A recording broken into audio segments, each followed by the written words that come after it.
Today your topic is Schrödinger wave equation. This equation is presented by Erwin Schrödinger in 1926. Basically, this equation elaborates that electron has a dual nature, wave and particle both.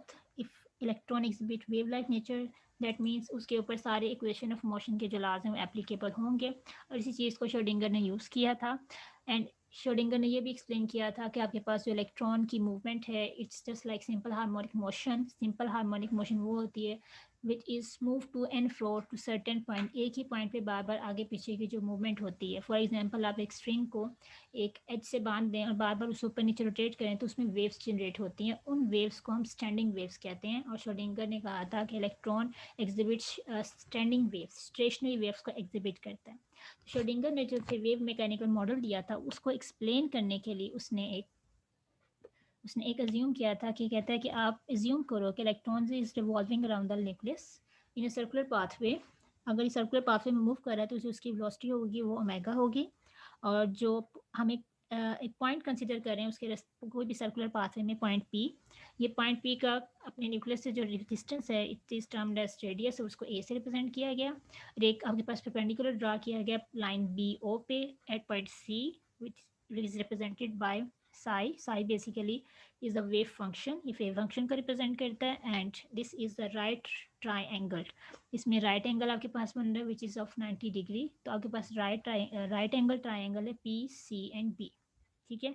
दूसरा आपके सामने picture में curve नज़र आ रहा है जिसमें आपके पास एक वेव पूरी बनती है. एक वेव का मतलब होता है कि एक जहाँ से क्रस्ट स्टार्ट हुई वेव वापस वहीं पे जाके ख़त्म होगी. यहाँ पे ये कह सकते हो कि एक वेवलेंथ आपके पास आ रही है. आप ये कह सकते हो आपके पास एक इस पॉइंट से स्टार्ट होकर एक क्रस्ट और एक ट्रफ बन रही हैं.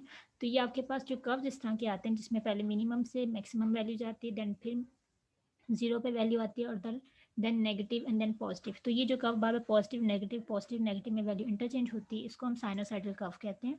दैट मीन्स हम यहाँ पे थीटा की वैल्यू को निकालने के लिए साइन एंगल यूज़ करेंगे और साइन एंगल आपके पास क्या होता है परपेंडिकुलर ओवर बेस. परपेंडिकुलर को रिप्रेजेंट किया गया पिक्चर में पी सी से और बेस को रिप्रेजेंट किया गया पी बी.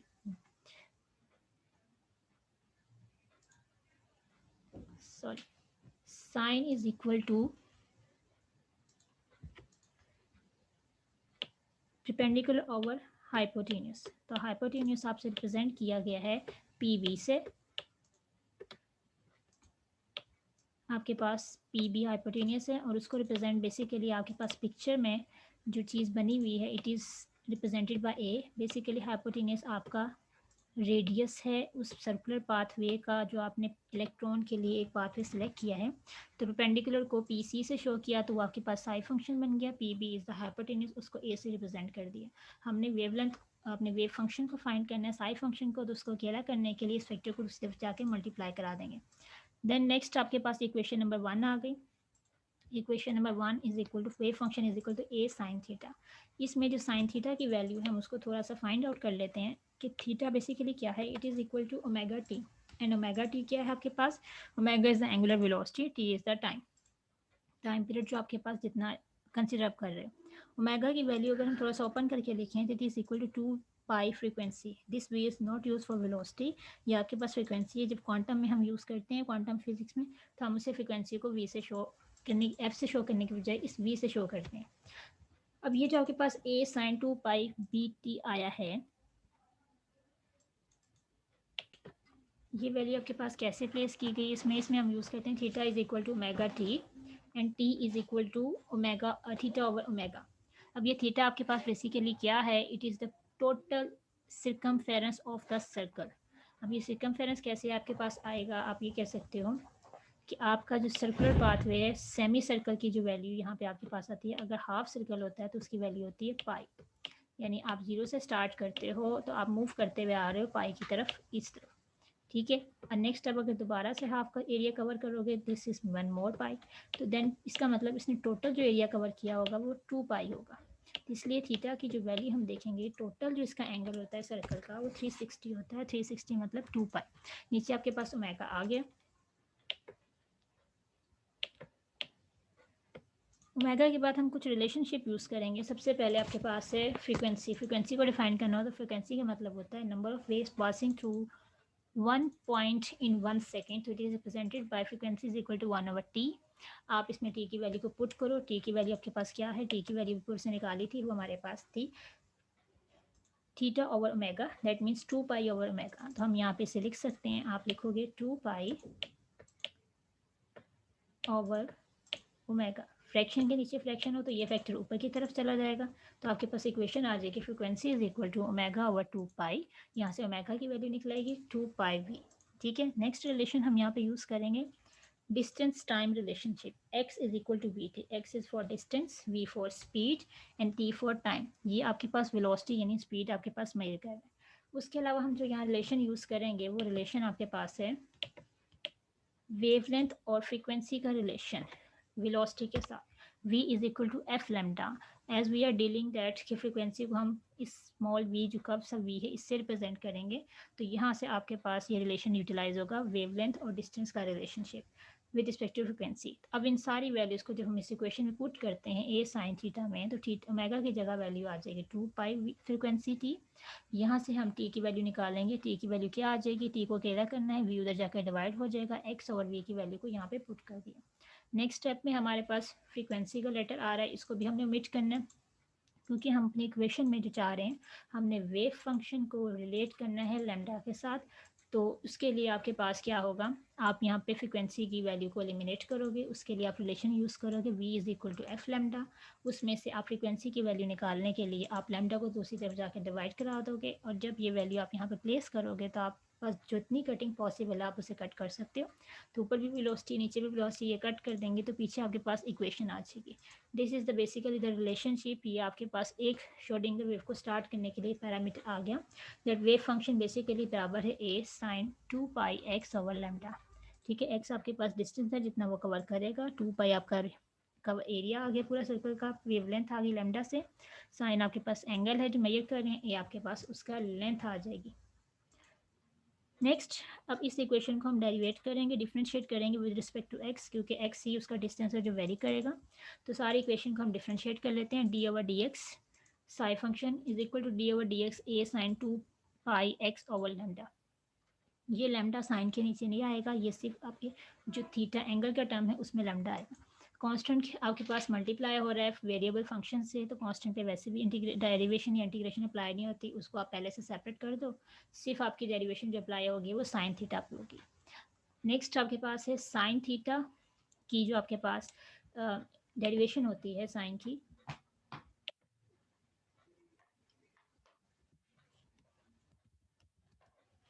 साइन थीटा की जो डेरिवेशन है, साइन जो आपके पास डेरिवेशन में बराबर होता है sine is equal to cos. Next, cos is equal to minus sine. तो sine theta is equal to cos होता है, इसका तो साइन का डेरिवेटिव लेंगे तो कोस आ जाएगा। तो यहाँ पे आपके पास कोस कहाँ पे आ रहा है कि साइन का डेरिवेटिव लिया तो साइन थीटा है, साइन थीटा का मतलब कोस थीटा का डेरिवेटिव आ गया, ये आपका पूरा एज इट इज लिखा जाएगा। नेक्स्ट, जब हम डेरिवेशन लेते हैं, जब किसी ट्रिग्नोमेट्री फंक्शन में लगाते हैं, तो पहले तो हम उसका ट्रिग्नोमेट्रिक का ले लेते हैं, साइन थीटा का डेरिवेटिव सेम वैसे उतार दिया कोस थीटा, लेकिन नेक्स्ट में हम देखते हैं कि जो उसका एंगल दिया होता है उसका अलग से डेरिवेटिव लेते हैं। तो यहाँ पे आपके पास जो इसका एंगल था वो था 2 पाई x ओवर लैम्डा। कोस सेपरेट हो चुका है, वो पहले डेरिवेट ले चुके हैं, नेक्स्ट हम उसके एंगल को डेरिवेट कर रहे हैं। अब एंगल को डेरिवेट करने के लिए आप देखोगे 2 pi lambda is the constant term, ये कांस्टेंट है, ये बाहर आ जाएगी, x with respect to x 1 हो जाएगा। तो यहाँ पे जिस जो अगर सेम वेरिएबल फंक्शन अपने ही फंक्शन से डेरिवेट हो रहा हो तो x with respect to s 1 हो जाएगा और उसको लिखने की ज़रूरत नहीं है, इट ऑटोमेटिकली हमें पता चल जाता है कि वो डेरिवेशन उसकी अपने फंक्शन के लिहाज से। नेक्स्ट स्टेप में आपके पास जो इक्वेशन थोड़ा सा रीअरेंज कर देते हैं, क्योंकि ये फैक्टर मल्टीप्लाई हो रहे हैं, आप इसमें ब्रैकेट डाल दो तो वेल एंड गुड, नहीं डालते तो मल्टीप्लाई का साइन मस्ट डालेंगे, अदरवाइज ये फैक्टर आपके पास आगे थोड़ा सा डिफिकल्ट करेगा। तो ये 2 पाई लैम्डा जो आपके पास टर्म है, ये जिससे कांस्टेंट, इसको हम एक के साथ रीअरेंज करके लिख देते हैं स्टार्ट में, और ये इक्वेशन आपके सामने आके कि डेरिवेशन किया, ये जो डेरिवेशन आपने अप्लाई किया, ये आपने इसका फर्स्ट डेरिवेटिव लिया, यहाँ पे डी की वैल्यू 1 आ रही है। अब इसी इक्वेशन को हम दोबारा से डेरिवेट करते हैं, अगेन डिफरेंशिएट का मतलब है इस पूरी इक्वेशन को डी ओवर डी एक्स के साथ डेरिवेट करेंगे, अगेन पूरी इक्वेशन को। अब इस इक्वेशन में जो आपके पास वेरिएबल्स टर्म है वो सेपरेट, जो कांस्टेंट है 2 पाई ए लेमडा, इस पर डेरिवेशन नहीं लगनी, आप उसको पहले ही सेपरेट कर लो और वेरिएबल टर्म पे डिफरेंशिएट कर लो। डी को डेरिवेट इसके लिहाज से करेंगे, डी 2 दफ़ा आ गया, डी स्केयर नीचे डी एक्स स्केयर आ गया, देन 2 पाई ए पे आपके पास इंटीग्रेशन डेरिवेशन अप्लाई नहीं होनी, लैम्डा में भी नहीं होनी, वो चीज़ वैसी सेपरेट पड़ी हुई रही। नेक्स्ट कोस का डेरिवेटिव जो होता है, जिसके साथ भी सी का वर्ड को का आता है, उनके साथ नेगेटिव साइन आता है, तो कोस का derivative minus sine theta as it is उतर गया। नेक्स्ट फिर से हम उसका एंगल का डेरिवेशन लेंगे। एंगल का डेरिवेट क्या करेंगे, 2 पाई एक्स ओवर लैम्डा है, इसको डेरिवेट करेंगे। जब इसको डेरिवेट करेंगे तो हमारे पास 2 pi lambda, these are the constant. हमेशा याद रखें जब कांस्टेंट वेरिएबल से मल्टीप्लाई होता है, जैसे आप डेरिवेशन करते हो 2x, जब भी कांस्टेंट वेरिएबल से मल्टीप्लाई होगा और जब आप उस पर डेरिवेशन लगाते हो तो कांस्टेंट पे डेरिवेशन अप्लाई नहीं करते, उसका डेरिवेटिव नहीं होता, वो 2 पहले सेपरेट हो जाता है और आप डेरिवेट करते हो सिर्फ x टर्म को। तो सेम यही चीज़ आपने यहाँ पे डेरिवेट की है कि जो कांस्टेंट टर्म है उनको हमने पहले अलग कर दिया, तो ये भी कांस्टेंट है 2b, लेमडा भी, पाई भी और लेमडा भी, ये तीनों कांस्टेंट है, तो ये सेपरेट हो गया एज इट इज़। और x का डेरिवेटिव विद रिस्पेक्ट टू जब x लेते हैं तो it is always equal to 1। अब ये माइनस साइन, ये सब फैक्टर्स आपस में मल्टीप्लाई हो रहे हैं, इसमें सेपरेट माइनस नहीं है, इसलिए बेटर ऑप्शन है कि आप ब्रैकेट में लिखो ताकि गलती के चांसेस ना रहे। तो ये जो नेगेटिव साइन आपके पास आ रहे हैं इसको मैं साइड पे लिख देती हूँ। यहाँ पे 2 है, स्टार्ट में ले देते हैं, 2 2 क्या हो जाएगा 4, पाई भी आपके पास डबल हो गया, पाई स्केयर, ए सिंगल था वैसे आ गया लेमडा स्केयर, देन आपके पास आ गया sign 2 pi x over lambda. तो आप चाहो तो इसको ब्रैकेट में भी लिख सकते हो, उसमें कोई इशू नहीं है, ये सारे फैक्टर आपस में क्या हो रहे हैं, मल्टीप्लाई हो रहे हैं। तो जब मल्टीप्लाई हो रहे हैं तो उसमें इशू नहीं आता, लेकिन आप मेंशन कर दें तो ज़्यादा बेटर है। देन नेक्स्ट आप देखो, आपके पास अगर इसे मैं थोड़ा सा खोल के लिखूँ, इस ए फैक्टर को मैं साथ लिख दूँ तो ए साइन 2 पाई, थोड़ा सा रीअरेंज किया है, अगर ए इसके साथ लिख दूँ तो इस इक्वेशन में ये जो फैक्टर था, ये जब हमने जब इक्वेशन स्टार्ट की थी, जहाँ पे हमने कहा था wave function is equal to a sign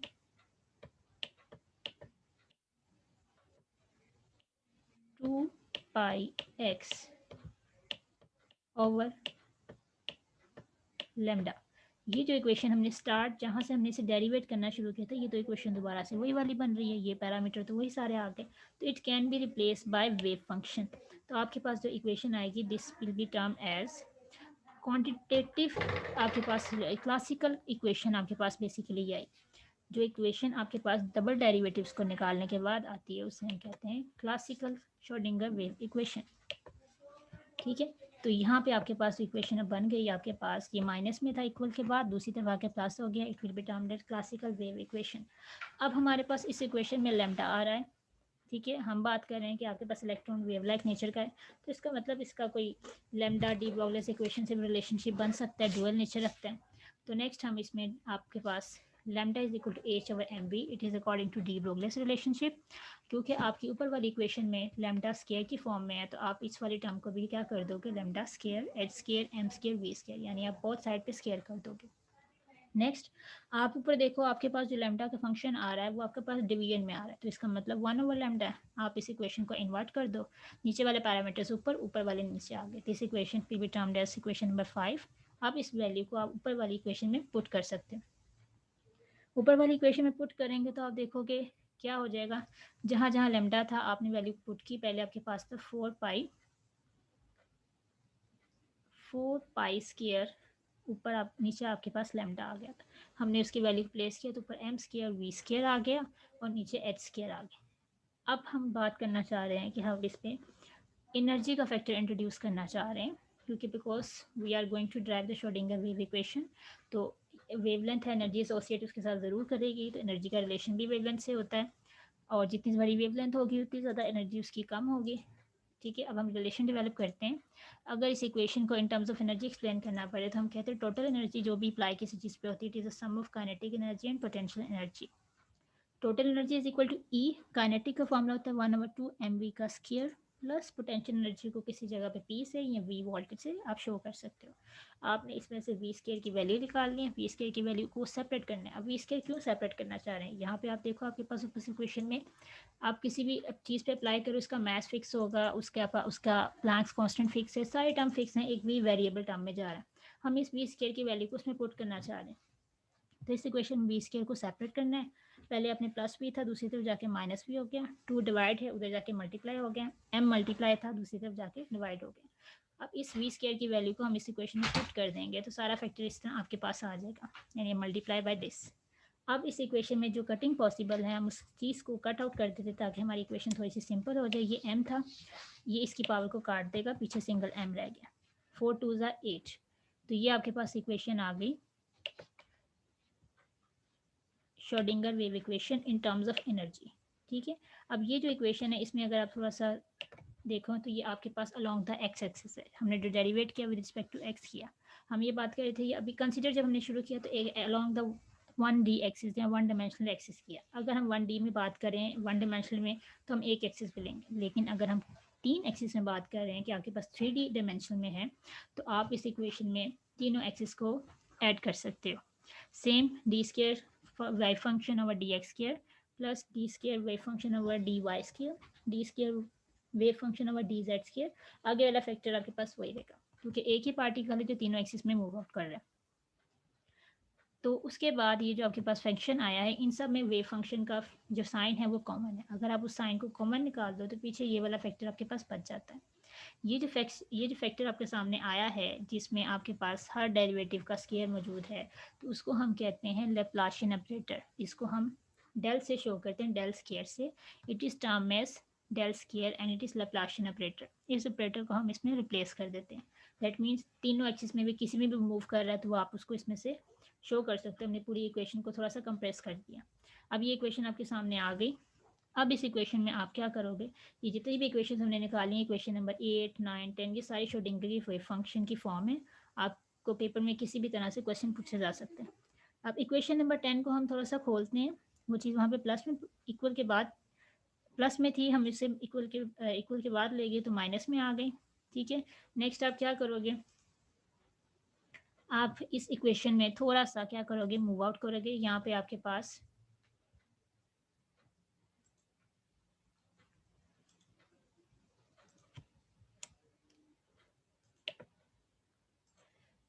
यहाँ पे ये जीरो नहीं आएगा।